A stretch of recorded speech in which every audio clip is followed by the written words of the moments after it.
Constantinople, Istanbul, begins like a lost tale in the depths of time. Legends emerge from the pages of history, unveiling the veil of reality for us. The story of Istanbul tells how it transformed from a humble place to the center of the world. When we turn our eyes to ancient Anatolia, we can see how Istanbul took its first breath, how its first stone was laid. These lands, awakened by the kisses of the waves on its shores, waited for years to write their own destiny. Perhaps the gods had bestowed a special value upon these lands, for it was not just a city but the heart of an empire. This city, also known as Constantinople, has been the target of kings, emperors, and armies, awaiting conquest throughout history. The stones of Istanbul have witnessed empires rise and fall, seen victories and defeats, each standing tall like a monument bearing witness to the past. Structures like the Topkapı Palace, Hagia Sophia, Basilica Cistern, Maiden's Tower, Dolmabahçe Palace, and Galata Tower are not merely made of stone and bricks. They are living witnesses carrying the traces of the past, the story of a king lost in the mysterious fabric of ancient times. The brave king of Megara receives the oracle's advice in the sacred grounds of the Apollo temple in Delphi. As they cross the strait and reach Sultanahmet, they discover a settlement on the opposite shore named Chalcedon. They look in astonishment. Why would people prefer to live on the opposite shore in such a beautiful region? They attribute the mystery and silence in the eyes of those living on the Anatolian side, as if they were blind. They recall the prophecies of the oracle and immediately take action. It is then that a colony is established in these magical lands. Over time, this place is dedicated to the name of the Byzantine king and is known as Byzantium. These shores are just a beginning. The secrets and stories lying here will forever nourish the imagination of people. The story of Istanbul, adorned with legends and mythological characters, is narrated in written sources as founded by the Megarians in the 7th century BC. However, archaeological findings indicate that this claim cannot be simply dismissed as true. The roots of Istanbul may have a deeper and more complex past. Each excavation, each discovery, adds another piece to rewrite the story of this magical city, takes another step to unravel its secrets. That is why the truth about the first settlement of Istanbul still remains shrouded under a veil of mystery, open to awaiting discoveries and surprises. Research conducted around present-day Sarayburnu indicates the existence of a small village settlement dating back to as early as 6000 BC. In this case, if the Megarians indeed established the first settlement here, the question arises of what the previous settlement was. The history of Istanbul may extend far beyond the Megarians. However, if the founders of the city were indeed the Megarians, it is likely that the previous settlement was abandoned and lost. In this context, we can say that the history of Istanbul goes back much further than the Byzantine period, and we have very little information about this period. This past, filled with uncertainties, keeps the spirit of discovery and curiosity alive, offering endless excitement to unravel the city's secrets. During certain periods of history, the importance of Byzantium fluctuated. Due to its location at the entrance of the Black Sea, the city became a center of trade, extending its reach as far as present-day Kadıköy. However, this situation changed when the Persian Empire captured the city during the Scythian campaign in 513 BC. The Persians did not seem to attach much importance to Byzantium. Their relationship was not as stable as with other Thracian cities. The complex relationships during this period represent only a part of the city's past and reflect just one of the many colors in Istanbul's history. At certain points in history, Byzantium regained its significance. Positioned as the supplier of grain to Athens, the city faced serious threats during the siege by the Spartans in 411 BC. However, with the retreat of the Spartans and the entry of the Athenian army into the city, Byzantium was once again brought under control. Nevertheless, a period came to an end with the occupation of the city by the Roman Empire in 196 AD. Despite Emperor Septimus Severus's efforts to rebuild, the city lost its former importance and was connected to Perinthus in Marmara Erelisi. A real revival would have to wait for about 130 years after the Roman occupation. The history of Istanbul is filled with such turning points, each evoking a new adventure and discovery. The 3rd century was a period of great crisis for the Roman Empire. From 235 AD onwards, it faced internal turmoil, wars, famines, and diseases. Emperors changed frequently, and the economy was on the verge of collapse. This crisis, both social and military, posed great challenges to the empire's borders. However, this dark period is considered to have ended with the ascension of Emperor Diocletian to the throne on November 20th, 284 AD.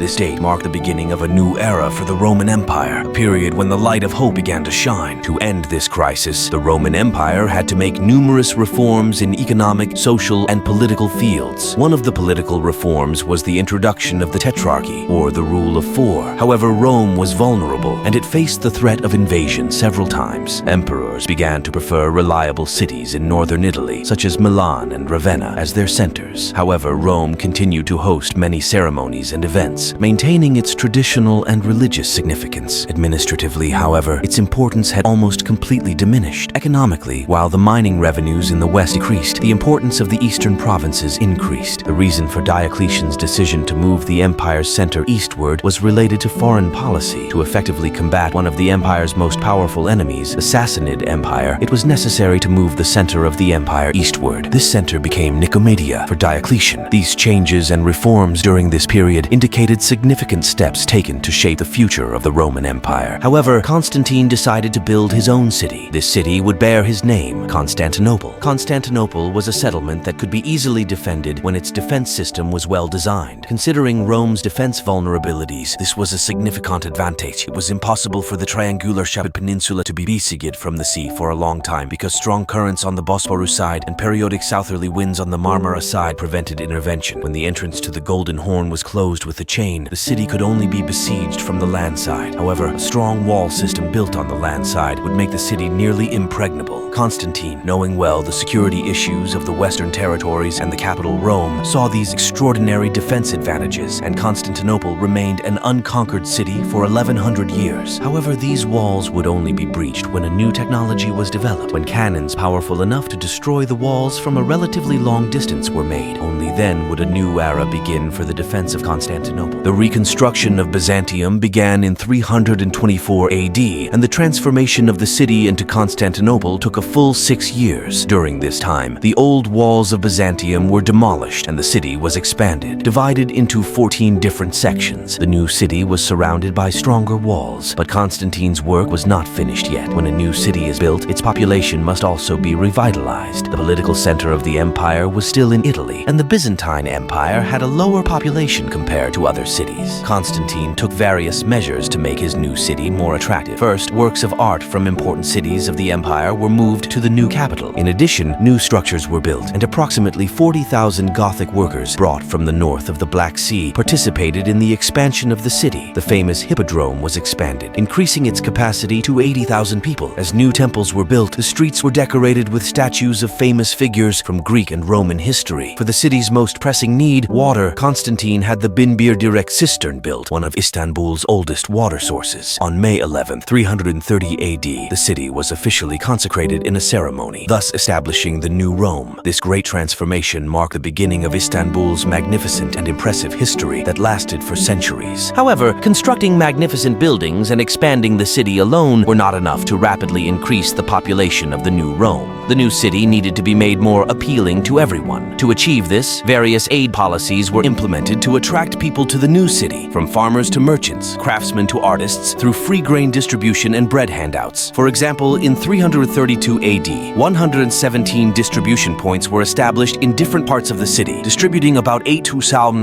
loaves of bread daily. These policies encouraged migration to Constantinople over time. As a result, the city began to thrive rapidly, becoming the shining star of the Eastern Roman Empire. The next step was to elevate the new city politically and administratively out of the shadows of the centers in Italy. To do this, significant statesmen needed to be convinced to settle in Constantinople. Many senators still resided in Rome because many of them owned properties and lands there. Constantine offered them many lands around Constantinople to attract them to his new city. This plan led some politicians to settle in Constantinople in the short term, but it would take at least 50 more years for the new city to reach the political power of the old. The empire now had a new capital, and this had historically significant consequences. What were they? Let's briefly analyze them now. Rome, from its foundation, remained a city-state with predominantly Latin characteristics. The official language of the empire was Latin, and both emperors and the people of Rome spoke Latin. However, the eastern part, where Greek influence was more pronounced, stood out as an area with a stronger Greek presence. The language of the people in this region was Greek, and over time, the language of the empire evolved into Greek. In 610 AD, Greek was declared the official language of the empire. This change not only affected the language, but also had profound cultural implications. The advisors and teachers of the emperors were no longer of Roman origin, but of Greek descent, leading to the infiltration of many ideas and thoughts that developed in the East into the imperial institution. This change was recorded as a significant turning point in the empire's history. In the West, emperors traditionally held the title of princeps, meaning first citizen, in Latin. They were generally considered among equals and were accepted as such by all Roman citizens. The emperor was one of them, but with higher powers. This made him a citizen with an awareness of equality among equals. In contrast, in the East, there was the concept of the god emperor. For example, Persian rulers were considered sacred and were often perceived as inaccessible individuals. With the spread of Christianity, this concept of the god emperor transformed into the idea that the earthly ruler was the representative of the divine ruler in heaven. In summary, we can explain the difference between the imperial understanding in the East and the traditional imperial understanding in the West with an example. The story of Istanbul, adorned with legends and mythological characters, is narrated in written sources as founded by the Megarians in the 7th century BC. However, archaeological findings indicate that this claim cannot be simply dismissed as true. The roots of Istanbul may have a deeper and more complex past. Each excavation, each discovery, adds another piece to rewrite the story of this magical city, takes another step to unravel its secrets. That is why the truth about the first settlement of Istanbul still remains shrouded under a veil of mystery, open to awaiting discoveries and surprises. After the Ottoman conquest in 1453, it served as the capital of another empire for 470 years. Istanbul was the capital of empires. Throughout this time, it always remained one of the most important cities in the world, becoming a symbol of history and a cultural center in its own right. Over the years, it witnessed plunder, wars, fires, and earthquakes, sustaining damage many times. Nevertheless, it managed to stand tall against all odds. As a result, the new Rome envisioned by Constantine had succeeded in being as magnificent and splendid a city as ancient Rome itself.